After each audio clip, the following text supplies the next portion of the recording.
Okay, folks, look, I'm back at it again, and it's probably mostly everybody's favorite. It'd be like breakfast time, right? So listen, after looking at that thumbnail, I know why you guys are here. We finna learn how to make a tater tot breakfast casserole. But I feel like I'm a grown man, and just saying tater tot just don't sit cool with me. So I'm gonna go ahead and call this like a Hashbrown Breakfast Casserole. Let's get it.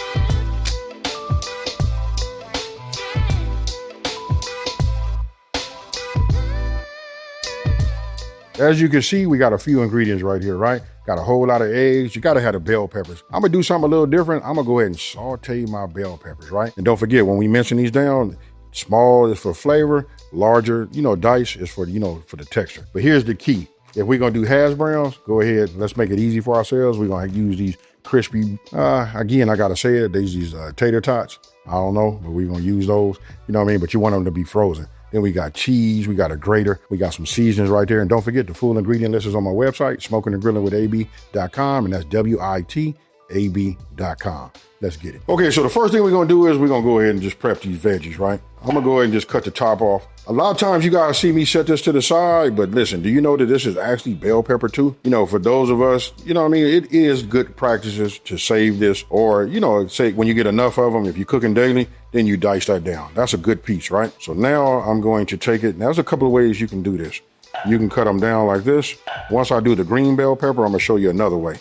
So all I'm doing is cutting this down. I'm trying to get rid of all them seeds. We'll just put that right there. Then I take my knife and I come across this like this.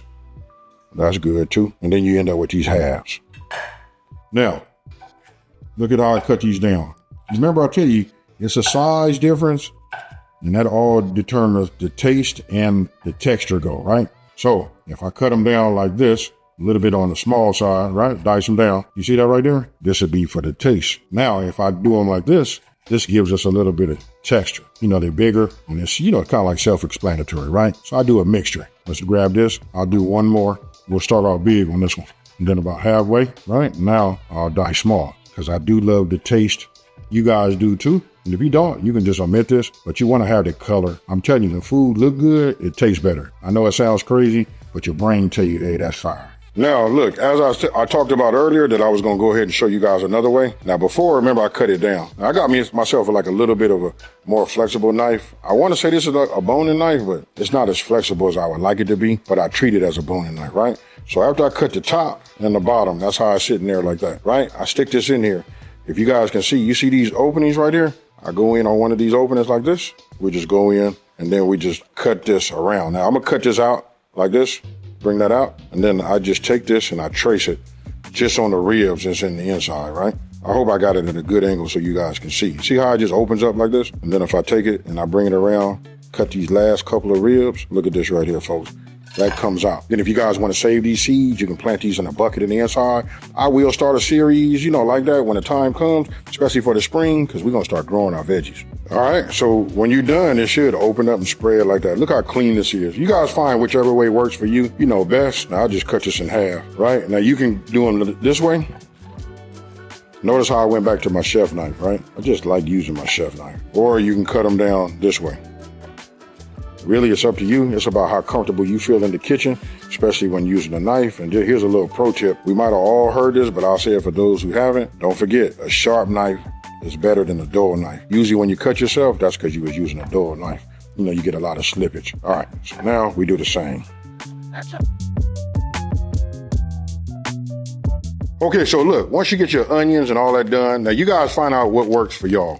Right? I'm getting ready to drop this in here because we're going to need a couple of pounds of meat, right? So you can use whatever meat you would like, but I'm giving you guys what I like and what I know is been proven. All right, so let me just get this next package open and then we'll drop that in there. And then we'll add this. Now I want you guys to pay attention to this part right here. I always like to get a little bit of a crust on my, on my meat, right? So I leave it like that. And I just let it form a crust, and then I start to break it up. And then don't forget, we're gonna add our veggies to it to get them a little bit on the sauteed soft side, and then we're gonna continue on. All right, so listen, this right here is key, folks. Now you can do it old school. If you look at some of my older videos, I used to break all of my ground meat and everything up with a square edge wooden spoon, but this right here has been my thing. So listen, if you don't have one of these, I will put a link so you guys can get one. You know what I mean? Especially for you guys who use them non-stick pans that got that coating in there. This won't scratch it, it won't get into your food, and we won't ingest it, right? But I'm using cast iron, so I really don't have no issues. But look at how this breaks this up. Only thing about this, I will say, just being honest with you, and it's just a little bit more of a chore. You see how I like groups up in the middle? You know what I mean? You got to get yourself something and just push it out. Other than that, this is perfect. Remember, it doesn't leave no scratches, no nothing.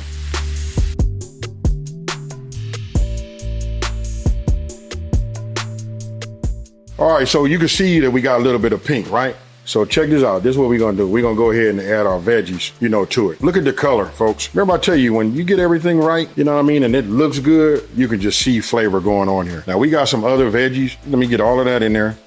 Then we got our dry seasoning we're gonna put in here. I don't know if you guys know, I like to take my knife and scrape it across my board and just to get everything. If I took the time to go ahead and dice it, I want it all in there. So you see, we good here, right?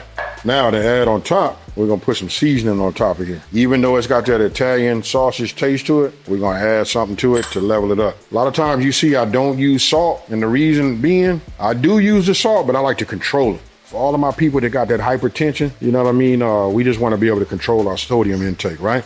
So I add that there, then I always come with some fresh black cracked pepper over the top. Now, I ain't gonna lie to y'all folks, I done had some good news right now and I'm super excited. Hopefully that's gonna make this taste even better, right? I'm gonna go ahead and get my spatula. We're gonna start working this in because we want some of these veggies to get a little soft. Not some, but all, right? But look at that color right there. Now, for those of you guys that got my A seasoning, why don't we add a little bit of that A? Now, you can use the B seasoning also, but I'm gonna go with the A. The A, to me, be honest with you guys, is more of an all-purpose than anything. I keep it in my truck. I take it in the restaurant. I use it for any time I'm eating. I'll always sprinkle a little bit on it.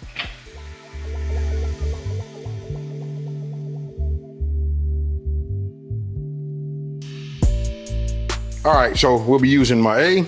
Just give it a little bit of a dusting. I got it. You guys looking at it, you're saying that's a little bit more than a little bit. But that's right. This is the flavor, folks. So come back in here. Let's get it all mixed up. I'm gonna hit it again with my masher. You know what I mean? Because you see this right here? Look at these. Some of these pieces is big, right? Which is okay. You know what I mean? We did have 2 pounds. But you see this right here? Remember we talked about that crust in the very beginning? Look at that right there. That's what I'm talking about. That right there is that flavor, folks. Now, if I hadn't said it earlier, what I'm using now is just a medium flame. So we get in here like this. Break those bigger chunks up, make them a little smaller. You guys can actually see it as I'm doing it. Now, as I let this simmer and let these veggies, marinate, with our sausage, I'm gonna go ahead and grate some cheese. All right, so as we finishing up there, I'm gonna go ahead and take this mozzarella. We only gonna need about a half a cup. Don't forget, you guys, the full ingredient list. Don't forget it's printable, downloadable, screenshotable, all of that on smokinandgrillin.ab.com, and that's WITAB.com.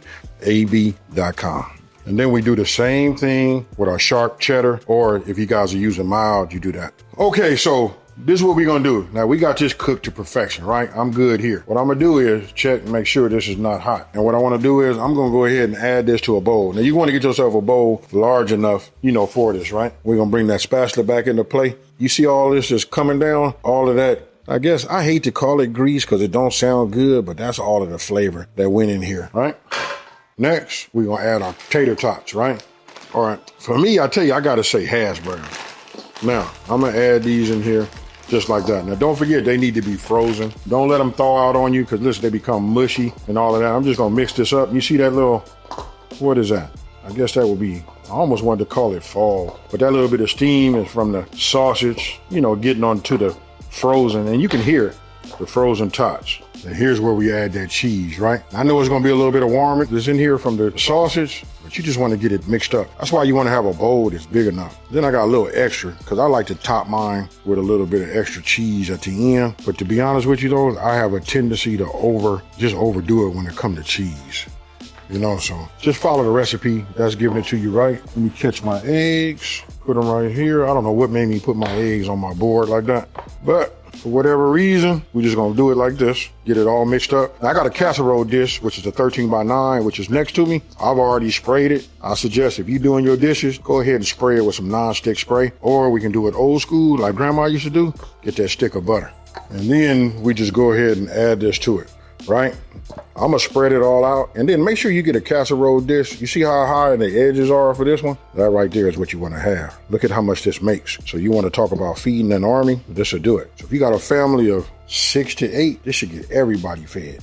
All right, now we just gonna take it. Look, you're gonna get yourself another bowl. And I got it. We create a lot of dishes, but you should have your hot soapy water, ready to go. So all we gonna do is crack these, right? I should make everybody watch me crack all of these eggs. Better yet, I should have had somebody pre-crack these and have all of these in there. Okay, so what I'm gonna do is add a little garlic powder. You don't need a whole lot because we put some inside there in our meat, right? And then we'll come with the onion powder. Just a little bit, folks. Just enough to give it that, some flavor, right? You get yourself a whisk. And before I do that, I'm gonna go ahead and start cracking and grinding on this pepper. Sound like I'm gonna need to put some new peppercorns in here. If you guys been watching me and you know how I like to do my eggs, I really love this kosher salt just for this here. I just give it a couple of pinches, right? Because we got a lot of eggs in there. Now get your whisk. Let's break those yolks. Now, as we break them and they start to, scramble, I'm gonna go ahead and start pouring in my milk. Now, look, I don't know no way. You know how like it drips down on the bottom? So if you guys got a better way than what I'm finna do, let me know. I just make sure that I take my mixing cup, my Pyrex, right? And I keep it over that. I try to keep a constant flow. But don't you hate when you pouring something and it's dripping all over? Now we just pour this. And look how I do this, folks. And that milk keep it from being so dense. You know what I mean? It's still gonna be a little bit on the fluffy side, but you wanna just pour this everywhere that you possibly can. It doesn't make a difference though, to be honest with you. It's a liquid. It's gonna settle down and even out. Gravity gonna take care of that. But you see this right here? This is what you wanna have. Now, we already up to 350 degrees. What I'm gonna do is put it in the oven. We're gonna put it in the oven uncovered, and then we're gonna go for about 45 minutes.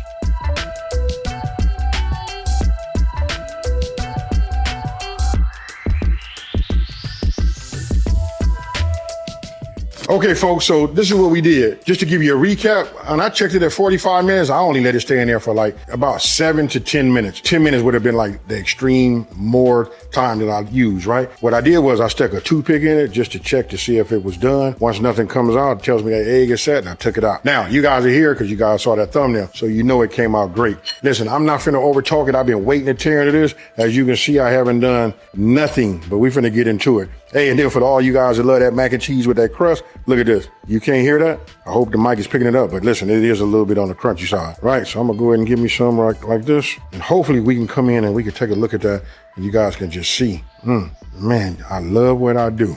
Cheers, y'all. That Italian sausage, come on. Like this right here. Woo.